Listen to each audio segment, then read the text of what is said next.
Assalamualaikum warahmatullahi wabarakatuh. Welcome back to my channel. Sesuai dengan request teman-teman, Kak pengen dibikinin konten tentang kasus fisioterapi dong. Oke, kali ini saya ingin mencoba membahas kasus fisioterapi, kasus yang berhubungan dengan fisioterapi beserta manajemen fisioterapinya. Jadi simak terus videonya ya. Oke, di video kali ini kita akan bahas tentang penanganan fisioterapi pada sprain ankle. Nah, sebelumnya saya ingin mengingatkan ke teman-teman, sprain dan strain adalah dua hal yang berbeda. Sama-sama cedera pada jaringan lunak, tapi berbeda ya. Yang pertama sprain. Sprain adalah cedera pada ligamen, biasanya terjadi karena aktivitas berulang, kemudian overuse sehingga menyebabkan ketidakstabilan pada sendi. Sedangkan strain adalah cedera pada otot atau tendon. Nah, biasanya terjadi karena peregangan yang tidak normal, entah karena terlalu cepat atau tanpa persiapan atau karena overstretch, sehingga jaringan ototnya mengalami cedera. Nah, ingat ya, sprain itu terjadi pada ligamen dan strain yang ada T-nya itu terjadi pada otot atau tendonnya. Nah, namun keduanya itu bisa dipastikan melalui hasil pemeriksaan penunjang seperti CT scan, X-ray, dan MRI. Oke, kali ini kita akan fokus bahas tentang sprain ankle terlebih dahulu ya. Jadi faktor resiko terjadinya sprain ankle adalah sendi pergelangan kaki yang tidak stabil, mungkin ligamennya mengalami laksiti atau kelonggaran, kemudian ada riwayat cedera atau sprain sebelumnya, kemudian sprain ini, cedera ini bisa disebabkan karena perpindahan beban tubuh ke kaki sehingga terjadi ketidakstabilan dari pergelangan kaki. Nah, mekanisme terjadinya cedera atau sprain ini kita lihat dari posisi pergelangan kaki ternyata bisa membantu kita memprediksi ligamen mana kira-kira yang terkena atau yang cedera. Di sini kita bagikan daftar mekanisme cedera seperti apa, kemudian kira-kira ligamen yang mana yang terkena ya. Misalnya mekanisme cederanya dalam posisi inversi kemudian dan plantar fleksi. Ligamen yang terkena bisa ada ATFL, CFL, kemudian TFL. Selanjutnya dalam posisi eversi nanti bisa kena PTTL, TCL, dan TNL. Kemudian di posisi eksternal rotasi dan dorsifleksi bisa kena ligamen AITL, PITL, dan TTFL. Silahkan dicatat ya. Catatan lain yang mungkin membantu adalah yang pertama tidak ada nyeri pada tulang atau deformitas atau crepitus. Karena jika ada gejala seperti itu kemungkinan mengarah pada cedera tulang ya.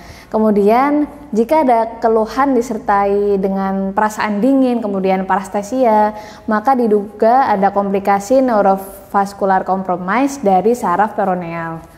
Selanjutnya, jika dilakukan gerakan pasif ke arah inversi atau plantar fleksi terasa nyeri, maka kemungkinan cedera ada di ligamen lateral.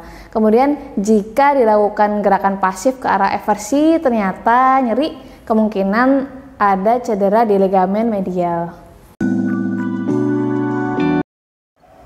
Selanjutnya grading atau tingkat cedera. Jika kita tahu ada grading yang didasarkan oleh kerusakan atau keparahan cedera, maka grading kali ini diadaptasi dari gejala yang nampak dan mungkin sifatnya lebih subjektif ya, tergantung dengan pasien sama fisioterapisnya. Tapi dengan grading ini fisioterapi lebih mudah memantau atau mengklasifikasikan jenis atau cedera yang dialami oleh pasiennya. Grade 1 ringan, sedikit bengkak, kemudian ada nyeri dan tidak terlalu berpengaruh pada fungsionalnya. Kemudian grade 2 sedang, bengkak lebih besar, kemudian nyerinya berpengaruh pada fungsional. Kemudian adanya penurunan propriosepsi, range of motion atau ROM, dan adanya instability. Grade 3 itu berat, ditandai dengan sobek jaringan sepenuhnya, kemudian bengkak yang besar, adanya kehilangan fungsi dan ditandai dengan hilangnya kestabilan sendi. Oke, sebelum kita masuk ke pemeriksaan, saya ingin membahas sekilas tentang two taps. Mungkin teman-teman sudah pernah mendengar istilah two taps ya, yaitu talk, observe, touch, active movement, passive movement, dan skill test. Ini merupakan asesmen yang biasanya dipakai di lapangan untuk atlet saat mengalami cedera.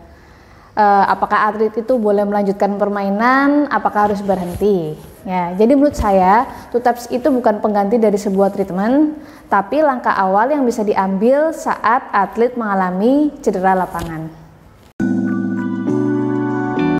Pemeriksaan kita bisa sesuaikan dengan tanda dan gejala yang dialami oleh pasiennya. Kemudian untuk tes spesifik itu ada anterior draw, ini untuk ATFL, kemudian ada talar tilt, ini untuk CFL, dan posterior draw, ini untuk PTFL.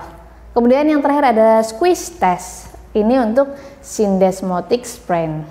Nah, disarankan untuk melakukan tes ini 4-7 hari setelah bengkak hilang dan nyerinya berkurang, sehingga hasil dan diagnosisnya nanti lebih akurat. Kemudian manajemen fisioterapinya tidak bisa dipukul rata, namun bisa dibagi menjadi beberapa fase yang disesuaikan dengan proses healing jaringan atau penyembuhan jaringan dan perbaikan jaringan ya. Jadi untuk sprain ringan biasanya bisa membaik healing itself setelah 14 hari. Kemudian untuk sprain dengan grade sedang sampai berat, nanti fisioterapi bukan hanya melakukan imobilisasi, tapi setelah itu juga melakukan fungsional terapi yang dilakukan secara bertahap, yang disesuaikan dengan proses healing tadi ya.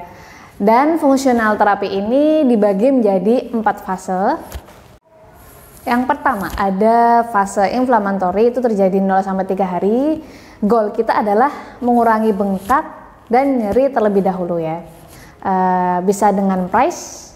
Oke, apakah teman-teman masih pakai price? Ya, price, protection, rest, ice, compression, elevation. Protection itu melindungi ankle atau sendi dari hal yang bisa memperparah cedera seperti aktivitas yang memperparah cedera, lari atau gerakan memutar dan lain-lain. Sedangkan rest mengistirahatkan sendi yang cedera selama kurang lebih 24 jam ya. Ingat sendinya ya, bukan seluruh tubuh kita. Nah, misalnya dalam berjalan nanti pasien disarankan menggunakan alat bantu terlebih dahulu seperti krek atau tongkat atau alat bantu jalan lainnya. Kemudian ada ice, di sini artinya kompres es. Aplikasikan kompres es 15-20 menit 1-3 kali per hari. Yang perlu diingat adalah kompres es ini tidak boleh kontak langsung dengan kulit.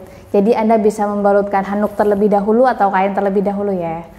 Nah, selanjutnya ada compression, yaitu mengontrol bengkak dengan bandage atau bisa juga dengan kaos kaki. Nah, pastikan kompresi tidak terlalu ketat.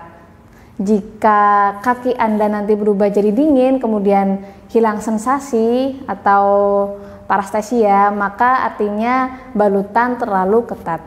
Dan yang terakhir adalah elevation, menaikkan posisi kaki lebih tinggi dari jantung untuk mengurangi nyeri dan bengkak pasien. Kenapa saya tadi menanyakan apakah Anda masih menggunakan price?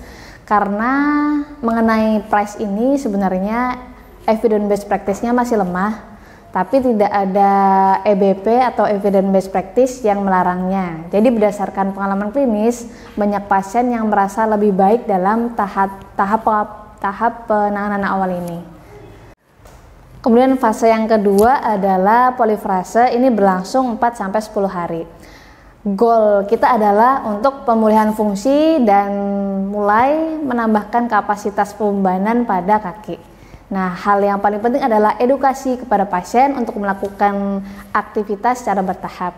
Kemudian melatih fungsi ankle seperti range of motion, kemudian active stability dan koordinasi.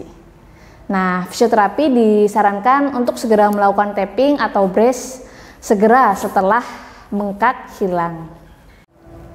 Fase selanjutnya adalah remodeling awal, berlangsung 11-21 hari. Nah, goal kita adalah meningkatkan kekuatan otot, gerak aktif, fungsional pasien, kemudian stabilitas sendi. Kita bisa melatihnya dengan berjalan, naik turun tangga, kemudian lari jika memungkinkan ya. Selain itu kita juga mengkoreksi pola jalan. Kita merekomendasikan untuk pasien memakai tapping atau brace saat aktivitas. Dan kita harus meyakinkan pasien untuk melanjutkan kembali aktivitas di rumah dengan mandiri sesuai dengan kemampuan pasien. Yang terakhir ada fase remodeling akhir atau pematangan. Kita bisa melanjutkan program sebelumnya, kemudian kita bisa menaikkan skill pasien dalam melakukan kegiatan sehari-hari. Kita juga bisa membantu pasien meraih ekspektasinya, misalnya tadinya dia atlet, jadi kita bantu meraih performa yang bisa dia capai. Nah, itu tadi beberapa pembahasan singkat mengenai sprain ankle, kemudian manajemen fisioterapi pada sprain ankle. Semoga bermanfaat, tapi harus tetap update jurnal terbaru, baca evidence based practice terbaru, dan sampai jumpa di video selanjutnya. Terima kasih sudah menonton. Wassalamualaikum warahmatullahi wabarakatuh.